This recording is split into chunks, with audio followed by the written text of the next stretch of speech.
네, 자, 오늘은 창세기 38장 세 번째 시간 말씀을 나누게 됐는데, 읽을 말씀은 창세기 38장 7절에서 11절까지 같이 정신을 집중해서 읽겠습니다.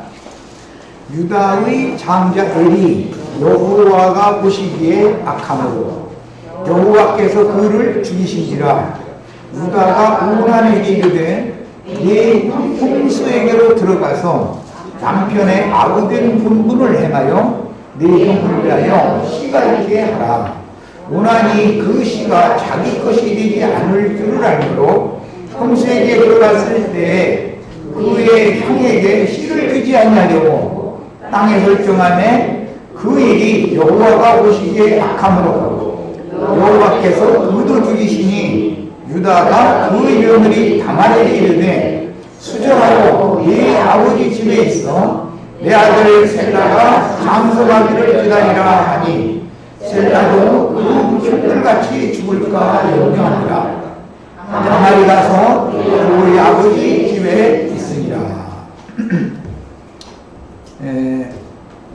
일반적으로 우리들의 그 세상에서는 이해하기 어려운 이제 난해한 부분 오늘 말씀을 나누게 됐어요. 히브리는 이제 율법이 여기에 근거해서 정해지는데, 특히 계계 상속권이라고 하는 율법이고 장자 상속권 또는 후사 상속권 이렇게 얘기를 하는데, 오늘 말씀이 이제 가장 큰 중심은 다말의 남편인 엘이 하나님 보시기에 악해서 죽였다 그랬는데, 이것은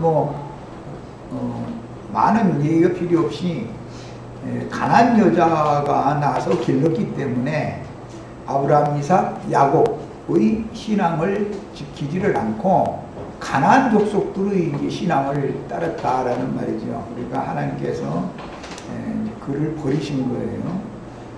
그런데 그 엘과 오난의 아버지 유다가, 그러니까 다말의 시아버지죠. 유다가 그 둘째 아들에게 네 형수에게로 들어가서 남편의 아우된 분분을 행하여 네 형을 위하여 씨가 있게 하라, 이렇게 아들에게 말씀을 줬어요. 그러면 형을 위하여 씨가 있게 하라, 그 말은 장자 상속권에 관한 문제예요.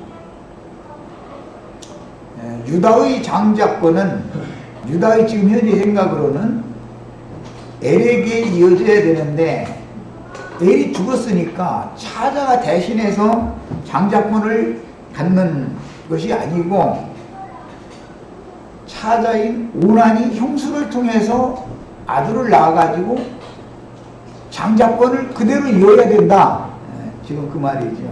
이것은 이제 무슨 히브리인들의 그 아브라함 자손들의 윤례와 무슨 차이가 있는가?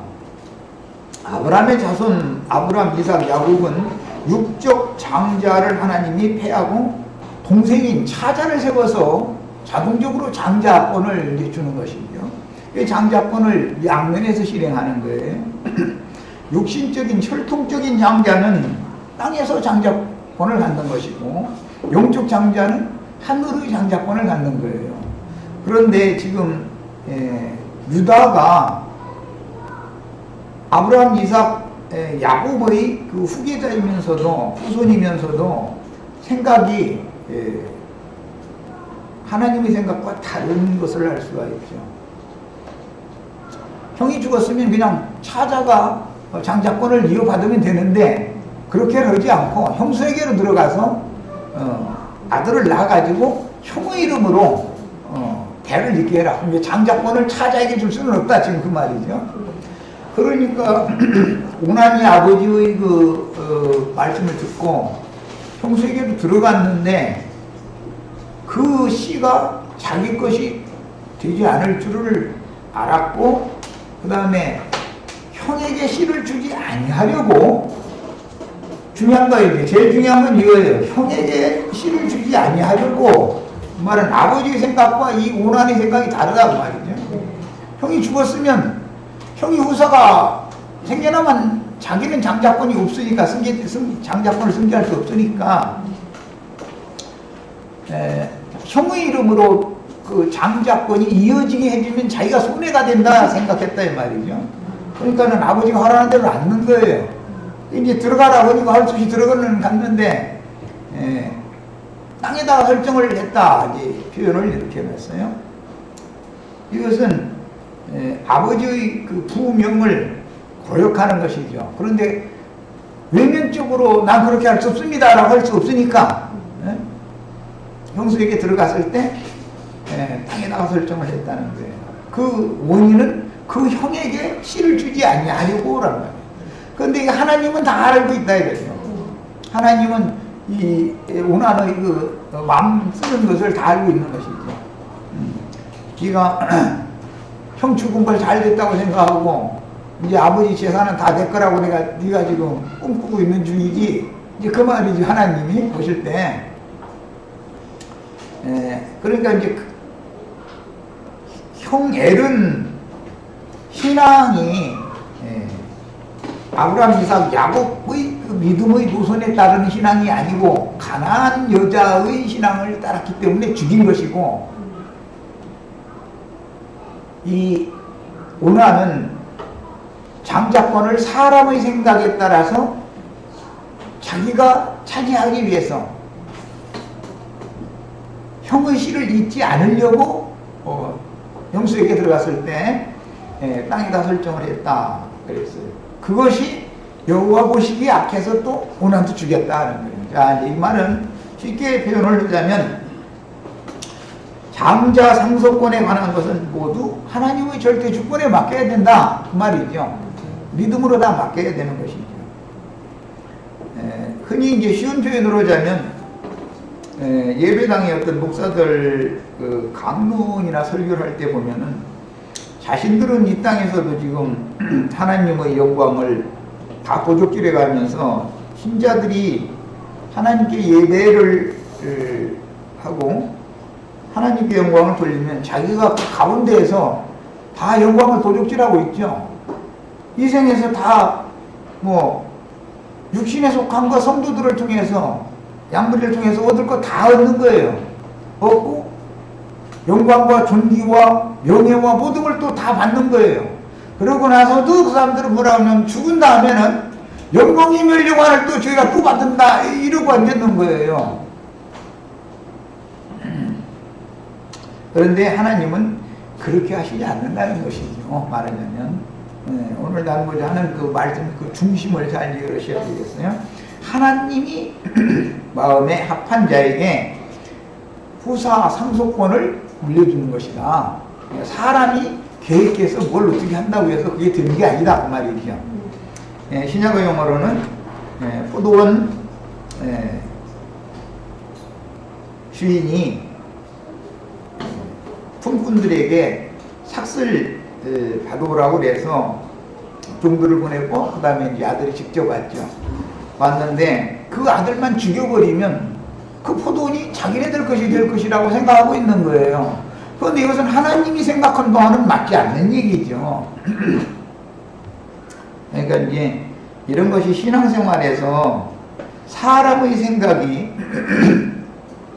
하나님의 뜻을 어떻게 가로막고 그 다음에 사람의 생각과 하나님의 생각이 어떻게 다른가 이런 것을 중점으로 잘 마음에 담아 드시고 나서 하나님의 그 구속사에 대한 말씀을 나누도록 하겠습니다. 오늘 말씀은 읽을 부분이 상당히 많고 시간이 많이 걸리는 내용인데 창세기 37장의 이 내용은 유대인들에게 적용되는 내용이에요. 그 다음에 룻기에 나오는 그 내용은 이방인들에게 적용되는 내용이죠. 그러니까 이제 이것을 장자권을 실현하는 것은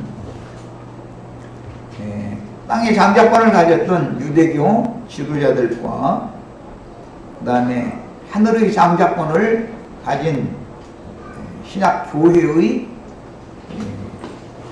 직분자들, 인도자들 잘 생각해 보시면 되는데, 그것이 유대인들이 있고 이방인들이 있기 때문에 적용을 할 때 창세기 38장 유다와 다말의 관계는 예루살렘 교회다. 예루살렘 교회는 유대인들을 위한 교회다. 그 다음에 룻기에 나오는 룻의 아들을 통해서 다윗 왕국이 이제 세워지게 되는데, 그 적용은 안디옥 교회에 적용을 하는 것이다.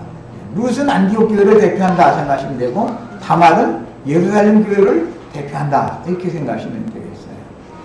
그러다 보면 이제 자연히 예루살렘 교회의 상속권자들이라는 것은 베드로, 요한, 야고보 이런 사람들이 대표가 될 것이고, 안디옥 교회의 상속권자들이다 하면 바나바와 바울이 대표고, 그 다음에 디모데, 디도 등이 후계자고 이렇게 이어진다. 큰 노선을 이해를 하시면 되겠어요. 그러면 이제 우리는 당연히 룻이 낳은 계보와 이방인인 우리에게 적용이 되는 것입니다. 이방인이 전 기간 동안 다말로 상징되어진 예루살렘 교회는 유야며 없어지죠. 사도행전 13장 이후에는 예루살렘 교회 15장 이후에는 예루살렘 교회에 관한 말씀이 안 나오잖아요. 그러다가 이게 이방인의 충만함이 차고 나면은 교계가 아주 혼동하고 있는 오는 새 세상의 천년 기간에 실현되어질 그리스도의 왕국이 나타날 때 이제 이 다말 교회가 영광을 받게 된다. 그러니까 하나님은 언제나 이런 어떤 비밀한 경륜을 우주 가운데 집행을 하시고 계시기 때문에 말씀에 대한 큰 윤곽을 이해를 잘 하시고, 이제 오늘 자료를 다 해드렸으니까 말씀을 들어갑니다. 먼저 말라기서 2장 10절 16절을 읽겠습니다. 이 유다에 관한 책망 이야기가 말라기서에 나오죠. 우리는 한 아버지를 가지지 아니하였느냐? 한 하나님께서 지으신 바가 아니냐? 어찌하여 우리 각 사람이 자기 형제에게 거짓을 행하여 우리 조상들의 언약을 욕되게 하느냐? 제일 중요한 것은 이스라엘 12지파의 조상, 즉 이삭, 아브라함과 맺은 언약을 왜 욕되게 하느냐라는 지금 꾸중 말씀이 시작이 되고 있어요. 유다는 거짓을 행하였고, 이것은 이제 셀라를 다말에게 주지 않은 것이죠. 거짓을 행한 것이에요. 이스라엘과 예루살렘 중에서는 가증한 일을 행하였으며, 이스라엘과 예루살렘 중에서 가증한 일을 행하였다는 건 위선적인 일을 행했다. 위선적인. 사실은 그것이 이제 거짓과도 관계가 있죠. 위선적인 거니까. 유다는 여호와께서 사랑하시는 그 성교를 욕되게 하여 그랬는데, 이게 좀 번역이 좀 미흡하고, 킹제임스 번역이 아주 잘 돼서 킹제임스 번역에는 유다는 자신이 사랑하는 여호와의 성교를 욕되게 하였다. 스스로 배반했다. 표현이 그런 표현이에요. 그리고 이방신의 딸과 결혼하였으니 그랬는데, 성교를 욕되게 했다 할 때 그 성교이라는 게 그 나라비에 보면 성소라고 되어 있죠. 성소를 욕되게 했다라고 표현했지만 이것은 더럽혔다라는 말이죠. 이 말은 가나안 여자를 취한 것은 하나님의 뜻이 아니다. 유다가 가나안 여자를 취한 것은 하나님의 뜻이 아닌 거예요. 성교를 욕되게 하고 가나안 여자를 취하게 된 데는 하나님의 뜻과 상반이 된 건데, 이것은 유다에게 장자권을 주셨을 때 이스라엘 12지파를 대표하는데 구약시대 전기간 동안 그러면 하나님이 누구를 맡겼겠는가? 구약의 용어로는 고아와 과부와 빈천한 자들과 나그네들을 불쌍히 여기고 그들을 잘 돌봐줘라 하고 그런 권세를 맡긴 거란 말이야. 그건 직분을 맡긴 거예요. 그랬더니 고아와 과부와 빈천한 자와 나그네들과 이런 사람들을 애써서 돌봐줘도 자기에게 큰 유익이 없더라 이거예요.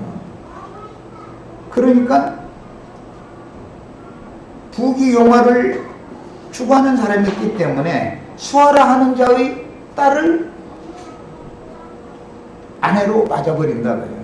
그럼 하나님이 원래 짝지어준 그 배필 이런 속이고 부부를 하나님이 맺어줬는데 하나님이 짝지어준 아내는 말하자면 모른 척 하는 것이죠. 결혼을 해놓고 생활비도 안 대줬다 이게 쉽게 표현하면 그런 뜻이 되겠죠.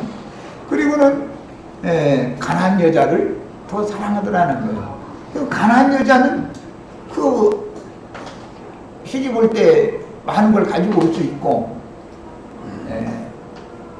이스라엘 지도자들에게 부탁한 고아와 과부와 가난한 자들과 나그네들과 이런 사람들은 뭐 시집을 올 때 빈몸으로 와가지고 좀 세상 말로 말하자면 자기 고생만 시키고 그냥 이런다고 생각을 한 거죠. 그런데 그것은 하나님의 뜻을 너무 모르는 짓이다.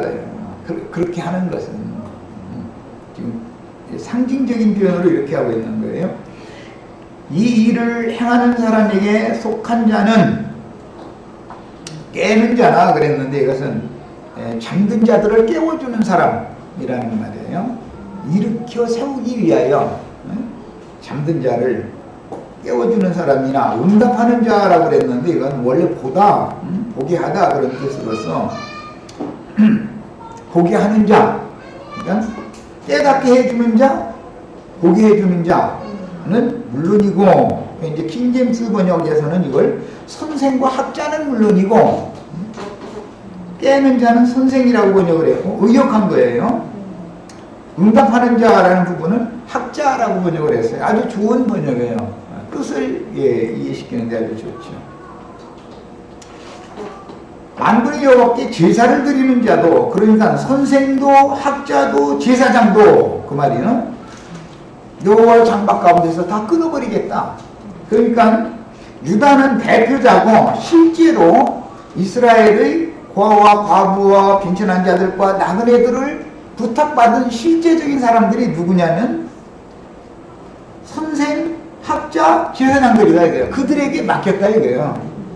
사랑하는 그 고아와 과부와 빈천한 자들과 나그네들을 맡겼어요. 그들에게 부탁을 한 거예요, 하나님이. 그랬더니 선생, 학자, 제사장들이 하나님이 맡긴 이 아브라함의 딸, 이제 신약에서 예수님은 이들에 대해서 말할 때 신약복 누가복음 13장에 보면 아브라함의 딸이라고 표현을 했죠. 실제로 육신적으로는 아브라함이 딸을 낳지를 않았죠. 그럼에도 이런 가련하게 처지가 그런 사람들을 하나님 불쌍히 여기시는 이런 사람들을 아브라함의 딸이다 그래요. 아브라함의 딸들을 짝으로 붙여줬더니 생활비도 안 되죠. 말하자면은 돈 많이 가지고 시집 올 수 있는 가난한 여자를 이게 더 사랑하더라는 것이죠. 그러니까 하나님은 이게 화가 난 거예요. 이제 하나님이 종으로 너에게 이런 모든 왕국의 다스리는 권세 또는 시리권을 너에게 맡겼는데 화나는 대로 왕국 왜 엉뚱한 짓을 하느냐 그 말이죠. 이것이 오늘날 교계로도 그대로 이어지고 있죠. 구약시대에만 그러는 게 아니에요. 매 세대마다 계속 이어지고 있는 거예요. 그래서 이제 이런 하나님의 뜻을 잘 헤아리고 분별하는 사람이 목회를 하면 교회가 가난할 수밖에 없어요. 교회 모임 자체가. 돈이 어디 나올 데가 없죠. 부자라 해서 특별히 대우해주고 이런 게 아니니까 교회는. 그러나 유다로 대표되어지는 이스라엘 12지파 다 족장들이니까 선생과 학자와 제사장들이 하나님이 맡긴 아브라함의 딸을 홀대하고 박대했다. 예, 번역에는 또 이렇게까지 되어 있는 번역도 있는데 홀대하고 수아의 딸로 상징되어진 부귀영화를 가지고 있는 그 여자를 더 사랑하더라는 거예요. 하나님은 유다의 이런 악행에 대해서 아주 괘씸하게 보시고 있는 거예요. 내용이 이제 그런 거예요. 너희가 이런 일도 행하나니 곧 눈물과 울음과 탄식으로 여호와의 제단을 가리게 하는도다. 누가 눈물과 울음과 탄식으로 여호와의 제단을 가리게 했어요? 가나안 여자는 이럴 일이 없잖아요. 하나님이 선생과 학자와 제사장들에게 부탁하고 맡긴 영혼들이 그 남편에게 박대를 당하니까 하나님 앞에 가서 밖에 호소할 데가 없다 이거예요. 그러니까 하나님 앞에 가서 계속 눈물을 흘려가면서 계속 기도를 하는 거예요. 하나님은 모든 정황을 다 보고 있는 것이죠 지금. 목회하는 사람들이 이런 말씀을 정말 무겁게 들어야 되는 건데 성경에 이런 말씀이 있는 것이 그냥 말라기 선지자 때 이제 그런 일이 있었다 그러고 넘어가면 안 된단 말이에요. 그러므로 여호와께서 다시는 너희 봉헌물을 돌아보지도 아니하시며 그것을 너희 손에서 기꺼이 받지도 아니하시거늘 사실은 11조와 예물을 열심히 갖다 바쳐도 하나님이 안 받으시는 것은 유다로 대표되는 선생과 학자와 제사장들이 사역을 이렇게 하나님의 뜻에 맞지 않는 짓을 했기 때문에 그들이 바치는 제사를 하나님이 절대 받지 않겠다라는 말이다 이 말이에요. 그러나 오늘도 다 모여서 막 자기네들이 지금 막 거룩한 예배 드리면 막 하늘에서 막 신이 하강하셔가지고 막 예배를 이렇게 받으시는 줄로 이러고 착각하고 있다 이거예요. 하나님의 마음을 너무 모르고 있는 거예요. 사람들이 가르치는 사람들이 선생과 학자와 제사장들이 하나님의 뜻을 이렇게 전혀 분별을 못하고 인간 세상의 부귀영화를 쫓아서 목회를 그런 방식으로 세상적인 방향으로 그렇게 목회를 하는데 하나님이 그들의 예배를 받으시겠냐 지금 이 말이란 말이에요. 너희는 이르기를 어찌니까 우리가 이렇게 좋은 것 갖다 바치는데 왜 우리 예배를 안 받으십니까? 이러고 따진다는 거 아니에요. 예, 하나님의 마음을 너무 모르는 것이죠. 이스라엘의 대표자들이 이는 너와 네가 어려워서 맞이한 아내 사이에 여기 어려워서 맞이한 아내 사이에 누가복음 13장 16절에는 아브라함의 딸이다 이렇게 예수님은 그렇게 표현을 했어요. 거기 누가복음 13장 내용을 보면 안식일날 회당에 들어가서 예수님이 말씀을 가르쳐요. 가르치러 들어갔는데 오그라져 가지고 절대로 펴지 못하는 허리가 완전히 굽은 한 사람이 있더라는 거예요. 그러니까 예수님이 그 회당에 있는 그 18년이나 됐어요. 그렇게 허리가 완전히 굽어가지고 허리를 펼 수가 없는 거야. 그 사람을 불쌍히 여기셔가지고 그날이 안식일인데 고쳐준 거예요. 그랬더니 그 회당장 무리들이 나타나가지고 안식일인데 말이요. 병을 고치느냐고 말이요. 앞으로 엿새 동안 일을 날했으니까 엿새 동안에 그 일을 하든지 말이요. 오늘은 안식일인데 왜 이 사람 고쳐주느냐고 이러더라는 거예요. 그러니까 예수님이 답변해 안식일을 할지라도 이 아브라함의 딸이 이렇게 고통을 받고 있는데 18년 동안이나 이게 병고침을 받겠다고 회당에 간 거 아니겠어요? 신앙생활을 지금 시작한 지가 18년 신앙생활 했으면 굉장히 어려운 사람이잖아요. 다른 사람 같았으면 동풍이나 내고 그랬으면 벌써 권사직분 줬을 뿐이에요. 그런데 뭐 그 사람한테서는 아무리 졸라도 나올 것이 없으니까 박대해버리는 거예요. 이 회당장이.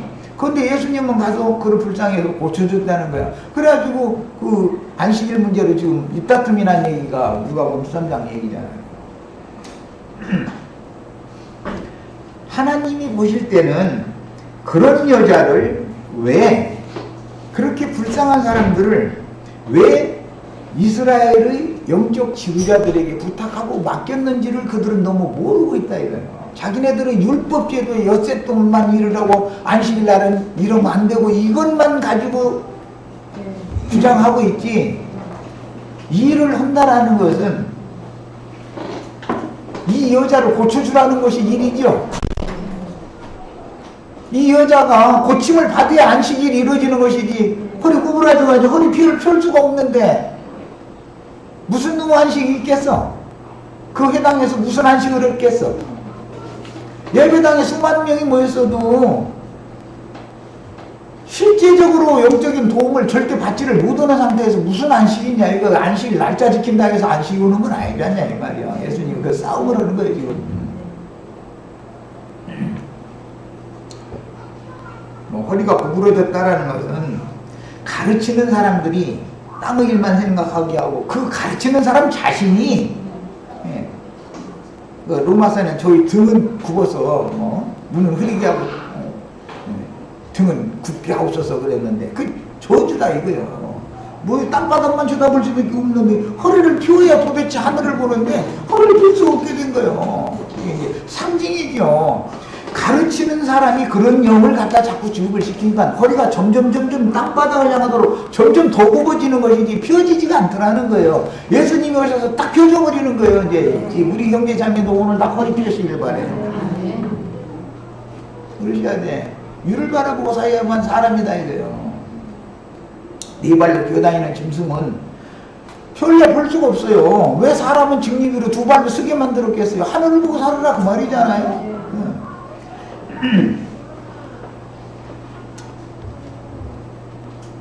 자, 그는 네 짝이요 너와 서약한 아내로되 네가 그에게 거짓을 행하였도다.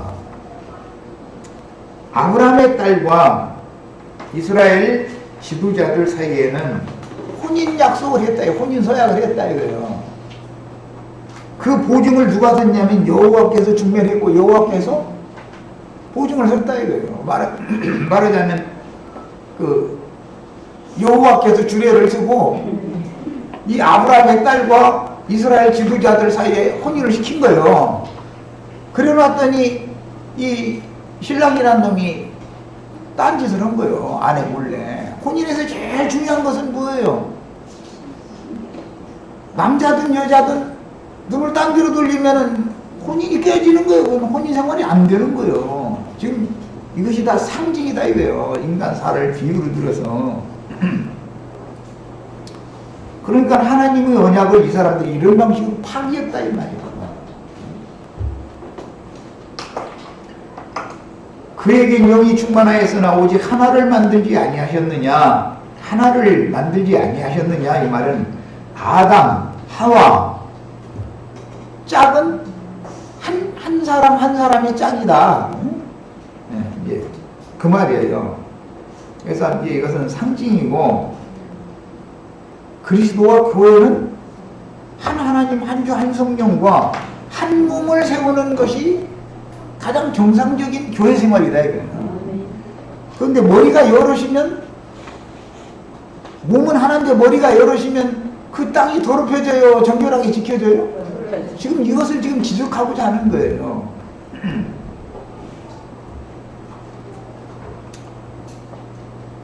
그 다음에 성경에서 혼인의 관계를, 부부 관계를 맺는 것은 그리스도와 교회의 영적 관계를 지금 상징하는 거기 때문에 이런 말씀을 읽을 때는 제일 중요한 말씀이 오늘 말씀에 이어지기를 어찌하여 하나만 만드셨느냐 이는 경건한 자손을 얻고자 하십니다. 그러니까 뱀 말도 듣고 아담 말도 듣고 이 하와가 이러면 안 되는 것이지요. 하나님이 자기 남편으로 짝을 지어준 사람은 아담이지 뱀이 아니잖아. 그럼 그 아담이 하라는 대로 해야지 왜 뱀 말을 들어? 뱀 말을 듣는 게 아니라 뱀 말을 듣고 나서 아담을 아예 더 가르쳐버려. 여자가 남자를 주장하고 막 가르친다 이게. 그 신약 성경에서는 절대 그 허용이 안 되는 게 그래서. 이제 나는 뭐 말씀 전하다가 신약에 여자 장로는 없다. 여자 감독자라는 건 없는 거다. 그런 얘기하면 난 이제 신학교에서 여목사제도 있는데 단수 받고 나왔다 이러면서 막 화를 내고 이제 이런 사람들이 있는데 참 성경을 모르고 무지하면 어쩔 수 없어. 그런 사람들을 무슨 계기로 설득을 시킬 거예요? 성경에 그러면 여자 장로가 있느냐? 성경에 각성의 장로를 세워서 장로들이 잘 가르치고 목양하고 치리하고 장로들에게 그런 권위를 맡겼는 직분을 맡겼는데 장자권을 그들에게 맡겼는데 여자가 그 짓을 하는 게 없잖냐 이 말이에요. 그런데도 불구하고 하나님의 말씀을 막 멋대로 해석하는 거야. 그냥 뭐 남녀 평등이니 막 이건 세상사의 얘기고 남녀 평등해야죠 다. 그건 세상사의 이야기고 하나님의 나라인 천국에서는 위계 질서가 정해져 있기 때문에 하나님이 그러면 여자를 먼저 지은 게 아니고 남자를 먼저 지은 것은 출생 순서에 있어서 우선권이 남자에게 있다라는 걸 하나님 벌써 보여주셨냐 이 말이야. 그런데 하나님 말씀을 막 무시해버려. 다 소용없어.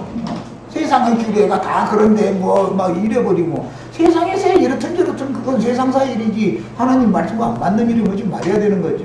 말할 필요도 없죠. 그 다음에 그런 목회자들은 그 심령을 삼가하고 지켜라 그랬는데 오늘날로 말로 하자면 너 양심 지켜 그 말이야. 하나님이 중매에서 짝지어준 그 안에 몰래 너 지금 딴 여자 쳐다보고 있지. 너 양심이 너 지금 콩닥콩닥 안 해? 너? 그 얘기가 말하면 쉬운 표현을 하자면 양심 지켜라 말이야. 하나님은 네 속을 다 들여다보고 있다. 이스라엘 하나님 여호와가 이러노니 나는 이혼하는 것과 옷으로 학대를 가리는 자를 미워하노라. 참 하나님 말씀의 표현이 얼마나 멋진지 모르겠어요. 세상에서 손바닥으로 해를 가린다고 이제 그러는데 옷으로 하나님이 짝지어준 소식적의 아내를 학대하는 것을 옷으로 가린다. 그러면 야 내가 옷 너머에 있는 것을 내가 모를까? 너 지금 그 말이지요. 여기서 말하는 옷이라는 건 뭐냐? 유대인의 율법 행위를 말하는 거예요. 유대인의 율법에 의하면 유출병자나 운등병자나 세리나 창녀나 이런 사람들은 여호와 전에 나가면 안 되는 거예요. 부정한 사람들이기 때문에. 그런데 그 율법 행위를 가지고 하나님의 뜻을 오히려 어겨가면서 살짝 자기네들의 의로운 것을 나타내려고 한다고요. 그러나 하나님은 너희는 내 말을 너무 크게 오해했어. 내가 그런 말 한 게 아니오. 지금 글자로 봐서는 그 말이 맞죠. 유출병자들, 문중병자들, 창녀, 세리 이런 사람들은 여호와의 전에 나가면 안 되죠. 글자로 보면. 그러나 내면을 알고 보면 속에 기록한 뜻을 알고 보면 그런 사람들을 오히려 더 불쌍히 여기라 그 말이거든. 잘 살고 있는 99마리는 어차피 잘 지내고 있으니까 걔들 하나님 돌보지 않아도 잘 살고 있잖아. 99은. 그런데 이게 버림받은 하나가 그냥 길 잃어가지고 이러고 있는 이 사람, 이게 나는 관심이 더 많다. 지금 하나님 말씀은 그 말이거든. 우리 형제 자매님들은 한 마리에 들어가는 것이 축복이지 99마리에 들어가는 축복이 아니야. 99마리는 예배당 성당에 다 모여. 그러니까 저렇게 그냥 많이 모여 있는 거예요. 그 사람들은 잘하고 있으니까 율법대로 놔두시고 우리는 하나님이 불쌍히 여김을 받는 그런 영혼들이 돼야 되겠어요. 똑같은 글을 읽는데 똑같은 성경인데 성경 해석을 나처럼 해서 가르치면 그 이단자가 나온 거예요. 저희가 잘하고 있는 중인데 말이에요. 왜 99마리가 더 귀하지 한 마리가 뭐 그렇게 귀하냐고 말이에요. 이러고 하면은 나도 얼마나 저기는 그렇다면 그렇게 믿어야지. 그걸 믿는 대로 되는 거지 어떻게 할 거예요.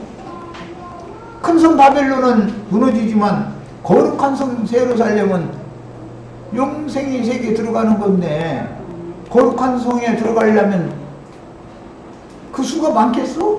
큰 성의 수가 더 많이 모이지. 하나님이 미워한다는데 왜 그 짓을 해? 그 참 이상한 사람들이. 왜 이혼을 했겠어요? 아무리 사실 노골적으로 말해서 아무리 못 가져도 헌금을 안 내. 솔직히 말하자면. 그러니까 이혼해버리는 거예요. 저런 사람들 내가 죽으라고 했다가 뭐냐면 내가 나가서 죽으라고 일을 했다가 이 여자 먹여 살리는 것밖에 안 되는 걸 생각하는 거예요. 이 남편이라는 적자가 지가 노력을 한 게 아니라 하나님이 주신 걸로 같이 잘 살게, 하나님이 안 주시면 지가 노력 한다고 돈이 벌리는 것도 아닌 거예요. 세상사를 예를 들어도 노력만 한다고 돈이 벌리나? 하나님 주셔야지. 그러므로도 신령을 삼가 지켜서 거짓을 행하지 말아라. 자꾸 그 양심을 들여다봐. 자꾸 그 말씀이잖아요. 오늘날로만 표현을 하자면 목회자들이 이런 말씀 통해서 경고를 가져야 되겠어요. 창세기 38장의 유다라는 이 족장이, 지파장이 어떻게 신앙이 변절되어졌고 그 내용이 결과적으로는 교회사에 어떻게 적용되는지를 선지자들이 이렇게 해석을 한다 이거예요. 자, 이번에는 이제 신명기 24장 1절로 4절 내용을 읽겠습니다. 사람이 아내를 맞이하여 데려온 후에 그에게 수치되는 일이 있음을 발견하고 그를 기뻐하지 아니하면 이혼증서를 써서 그의 손에 주고 그를 자기 집에서 내보낼 것이요. 이게 율법이에요. 신약 말씀에도 보면 예수님한테 이 말씀 가지고 부활이 없다 하는 사두개인들이 와서 따졌죠. 그러면 환가를 들었는데 아내에게서 수치되는 일이 있음을 발견하고 그 아내의 수치되는 일을 남편도 기뻐하지 않아. 그런 경우에는 이혼증서를 써서 내보내줘라 이래요. 그러면 이혼증서를 가지고 나간 사람은 다른 남자와 혼인할 수가 있어요. 이혼증서가 있으면 말이야. 이혼증서가 없이 쫓겨나면은 재혼이 불가한 거예요. 근데 유대인들의 생활 관습이에요. 히브리인들의. 예수님이 유대인들을 버리셨지만, 즉 이혼을 했지만 저주가 응하는 말씀이 이혼증서죠. 율법에 이렇게 하면 복을 받고 이렇게 안 하면 저주가 임한다 할 때 그 저주라는 게 남편이 이혼당하는 것이 아내로서는 제일 큰 저주잖아. 이제 상징이잖아. 유대인들을 하나님이 이혼증서를 써주고 버렸어요. 그래도 그들이 이혼증서를 증표를 딱 갖고 있는 한은 재혼이 가능하다 이거예요. 그러나 남편에게 이혼증서도 갖지 못하고 그냥 쫓겨나버릴 수가 있어요. 그런 경우는 간음을 행한, 예수님이 이제 그 간음을 행한 경우 아내가, 그것은 이제 율법에서는 불살라 죽이게 돼 있죠. 모세 율법에는. 그런 경우는 재혼을 못하는 거고, 어떤 경우는 재혼을 하는데 이혼증서를 받아가지고 쫓겨나면 재혼을 할 수 있어. 혼인을 하는 것은 하나님이 짝을 만나게 해줘야 되는 것이죠. 남편과 사별했다에 가서 어제 남편 죽어서 장사 치렀으니까 이제 오늘 누구 좋은 남자 있으면 시집가고 이렇게 되는 게 아니잖아. 모든 게. 재혼이라는 것이 초혼보다 훨씬 어렵죠. 초혼은 처녀가 부모님의 허락을 받으면 되지만 그것은 물이 흐르는 대로 순서이기 때문에 쉬워요. 부모님이 아무리 반대하다가도 결국은 부모가 지게 돼 있어. 그러나 재혼을 하려고 하면은 양가 자식들한테 허락을 받아야 되기 때문에 이제 이건 여기 이제 반대가 돼버리죠.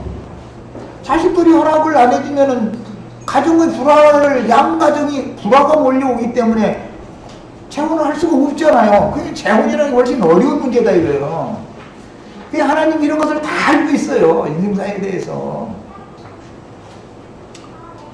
뭐 양편에서 혹 달린 것이 없으면야 뭐 가지는 거고 뭐 오늘 남편 장사 치렀으면 내일 재혼하면 되지만 어떻게 그렇게 만나는 건 참 그야말로 하늘의 별따기지. 그게 어디 그런 경우가 어디가 있어.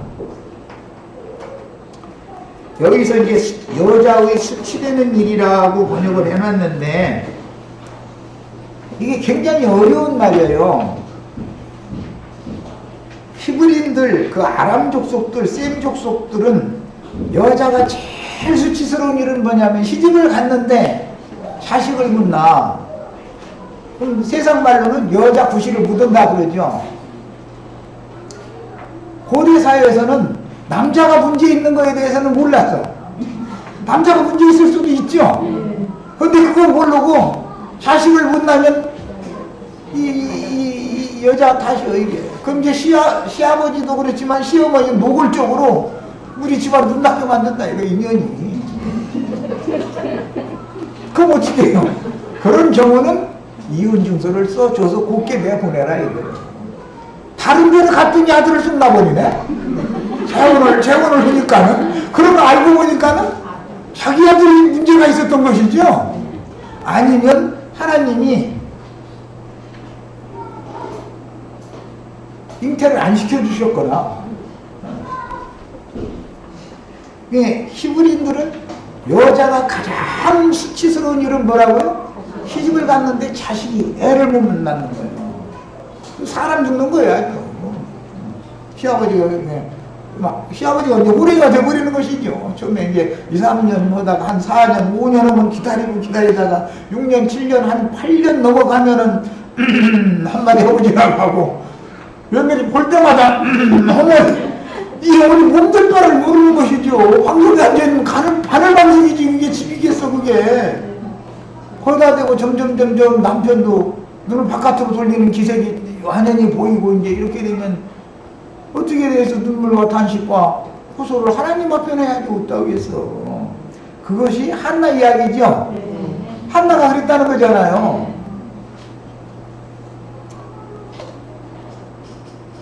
사례도